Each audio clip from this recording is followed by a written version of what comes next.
कहने का लॉजिक ये है कि यार हम लोग इंसान हैं, हम लोगों को भी रिस्पेक्ट की नीड होती है। हम लोग भी चाहते हैं कि आप लोग हम लोगों को आपको पता है as a freelancer makeup artist हम लोगों को कितनी प्रॉब्लम होती है।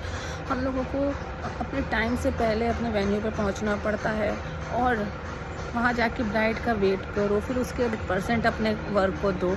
100% देने के बाद फिर उनसे पेमेंट के लिए कुछ तो बहुत अच्छे मिल जाते हैं क्लाइंट आपको, भाई तुरंत काम हुआ, तुरंत आपको पेमेंट मिला, आप लोग आ गए।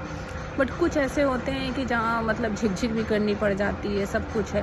फिर उसके बाद हम लोग वहाँ से उस हेडेक हम लोगों का क्या होता है, सबसे बड़ा हेडेक एज ए वीमेन सबसे बड़ा हेडेक होता है हम लोगों को आफ्टर मेकअप करने के बाद का हेडेक, कि अब हम लोग घर कैसे पहुँचे।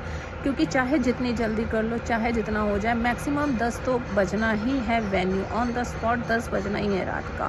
फिर किसी का घर तो किसी का घर भाई बहुत पास में है, किसी का दूर है। और जैसे मेरे जैसे इंसान के लिए, मैं लखनऊ में रहती ज़रूर हूँ, बट मेरा लखनऊ का बिल्कुल लास्ट किनारा ही समझ लीजिए। और जब अक्सर मेरे वेन्यू मुझे ऐसे ही मिलते हैं, काफ़ी दूर दूर मिलते हैं, तो मेरे लिए सबसे बड़ी प्रॉब्लम और सबसे बड़ा चैलेंज ये हो जाता है कि मैं घर कैसे पहुंचूं।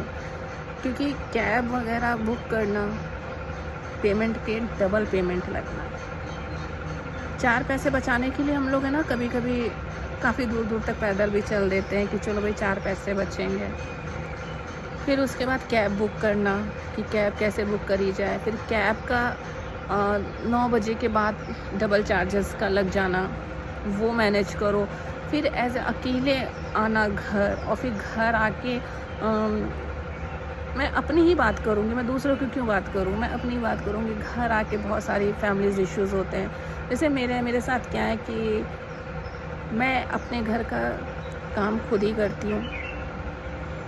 मैं जब आती हूँ घर पे, चाहे वो 10 बज रहा हो, रात का 11 बज रहा हो, फिर मुझे खाना बनाना होता है। मैं खाना बनाती हूँ, मैं फ़्रेश होती हूँ, खाना बनाती हूँ, फिर चाहे वो रात का 12 बज रहा हो, 1 बज रहा हो, वो भी मुझे अकेले ही मैनेज करना है, ठीक है। सोते सोते 2-2:30 बज जाता है। आप ये बताओ, क्या इन सब चीज़ों में स्ट्रगल नहीं होता है क्या यार, हैं? क्या इतना स्ट्रगल फेस करता है कोई मेकअप स्टूडियो का मेकअप आर्टिस्ट? नहीं करता है ना। और हम लोग अपना मेकअप आर्टिस्ट, हम लोग फ्रीलांसिंग मेकअप आर्टिस्ट, हम लोग जो बनते हैं ना, हम लोगों के पास जो सैलून होता है ना, तो हम